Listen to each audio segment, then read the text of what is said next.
Welcome to Weekly Digest, where we highlight the work of ministers of government as they push the administration's development agenda. Picking up from where we left off last week, major water and housing development will be undertaken in Region 9. Minister of Housing and Water, the Honourable Colin Crowell, over the past weekend visited Shulanab in the southern Rupununi, where he commissioned a $120 million rig acquired by the Guyana Water Incorporated, GWI, through government funding. The rig was procured from Fox Trading in Brazil and has the capacity to drill over 150 meters in depth in less than 2 weeks. Meanwhile, in North Rupununi, a new 27 million well was commissioned in the village of Weta to bring water relief to the more than 400 residents in the area. 95% of the community is going to be receiving water. We have committed today there to run another 200 meters of pipeline to facilitate about 5 houses, and that will complete the entire Woweta community. In Arnaputa, a $30 million allocation from the BNTF will see a new well being complemented with a distribution network, elevated storage and an upgraded PV system to provide 24-hour supply of water to some 600 residents of the community. GWI will also dig another well at Anai by year-end. In the area of housing, CH&PA is looking at a block of land at Pogbridge in Letham for a new housing area. We have received 110 acres of land from Guyana Lands and Survey Commission, and in fact the surveying work has already been completed. So they will now move to the second phase, and that is to have the architects at work to look at the layout and for the infrastructure development that is required for that area. And so in the new year, you can expect some allocations being made on that area. We're hoping from that to yield at least about 800 allocations from that 110 acres. $110,000 cash grant packages have so far been delivered in regions across the country through the government's COVID-19 relief initiative. Vice President Dr. Bar Jagdi on Monday said of those packages delivered, 11,000 families have also utilized the pink slip or query form process, which will see them also benefiting from the $25,000 care package. We said we're going to give one for every household, so that's easy to audit. If we go to a village or a ward in the city, we can count how many households are there. So we say 50 houses in this block, only 50 envelopes, and then you fill a pink slip. And then we come back now and send a team to investigate whether it's really 4 families in the household, and if there are 4 families, they will get 2. Dr. Jagdio said the government already has a plan in place to provide more assistance to families. We are programming some reimbursements through our retroactive financing, some reimbursements for early expenditure, and we are already trying to target more help to households and vulnerable families. So in the future. Minister of Parliamentary Affairs and Governance, the Honourable Gail Teixeira, has assured residents of Mahaika Berbice in Region 5 that they will benefit from more access to government services after being neglected by the previous administration. Everywhere you went from 2016 to during the election campaign, everybody complained about the taxes, the 200 taxes, the VAT being put on agricultural equipment, on mining equipment, on the fishing equipment, on pesticides and everything else you could think about, as well as water and electricity and on the data services and stuff like that. So we promised in our manifesto that we would reverse these things. And we've kept our promise on that. We've reversed all those issues. The minister said much more is in store for 2021, particularly as developments in the oil and gas industry advance. We also have to deal with the governance issues.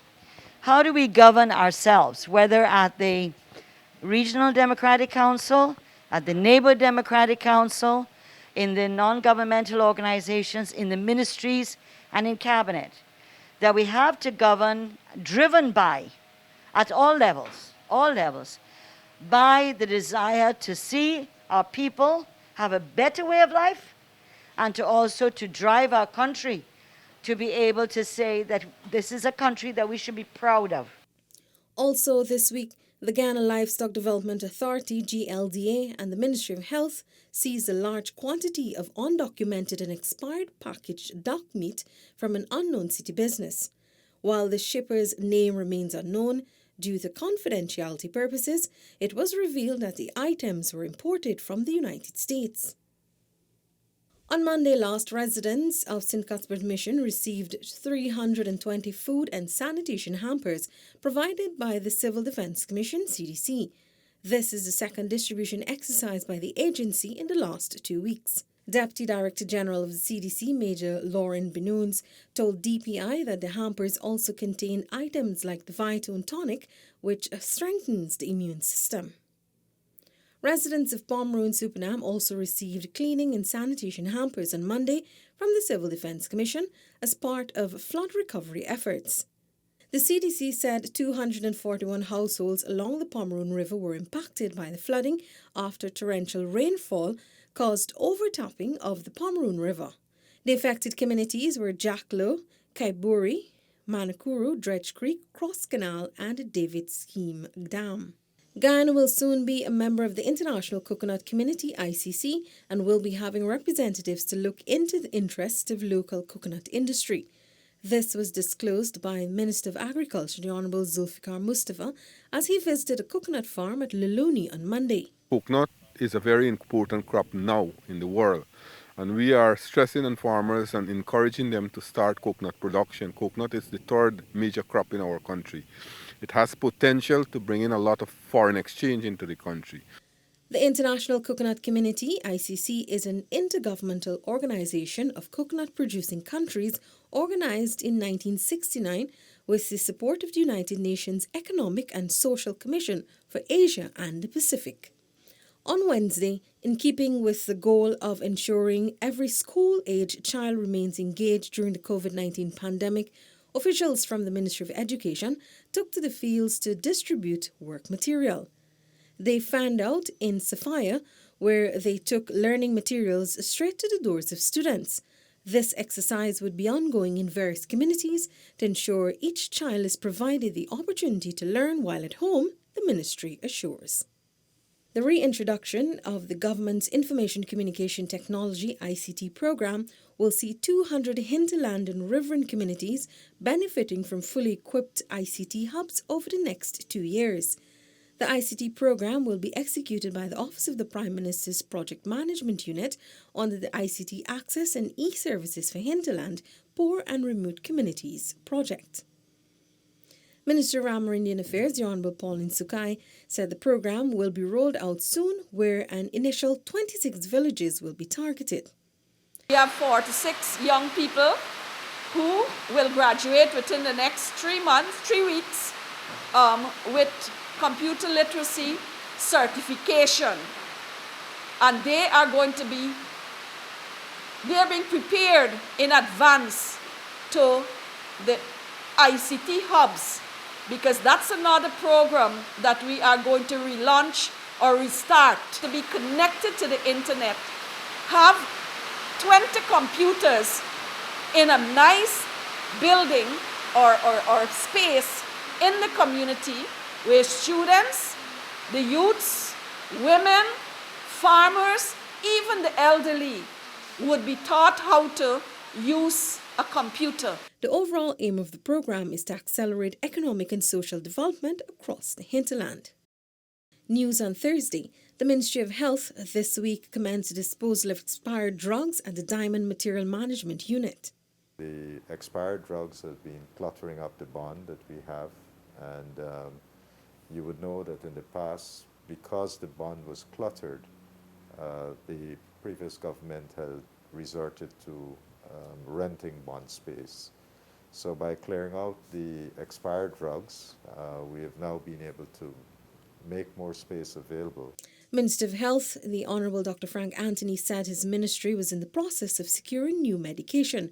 Upon coming into office in August, the government found almost $1 billion of expired drugs in the bonds. Also on Thursday, United Teleports donated a Care Fusion ventilator, LTV, 1150 to the Ministry of Health in an effort to aid Ghana's fight against novel coronavirus. As you know, in the COVID times, ventilators are a very important piece of equipment these days. We have had our own challenges because a couple months ago, that's one of the things that we did not have enough of. And so we've been trying to retool our hospitals to make sure that we can have enough ventilators for the patients who need it. So I think this is quite timely. It's going to add to our complement, and I'm sure it would benefit some of our patients.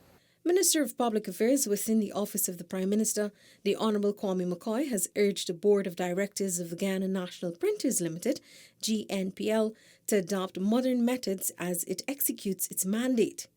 I think it is absolutely important in a business like this that we examine the modern type of techniques used. Minister McCoy noted his confidence in the company's ability to be successful and urged the board to uphold the high principles through which it was appointed. We must be accountable and transparent at all times, and not just by the mere words of accountability and transparency, but by our actions at every level in terms of how the company's business is done. The upgrading of the Diamond Diagnostic Centre to Smart Hospital is nearing completion. Minister of Health, Dr. Frank Anthony, visited the facility Saturday morning and was pleased with the progress. We have seen the project come together. It has now better flow. We now know how things are going to be arranged in such a way as to improve the efficiency of the hospital, and we are very pleased with what we've seen so far. Along with completed clinical areas, recovery rooms, theatre and more, solar panels have also been installed to lower the hospital's electricity cost. Minister Anthony said the hospital would only resort to the Ghana Power and Light Incorporated when necessary. From the pace of work, the minister hopes the hospital can formally be handed over to the ministry next month. That's it for this edition of Weekly Digest. For these and other government-related information, do log on to our website dpi.gov.gy and our social media platforms as well. Goodbye.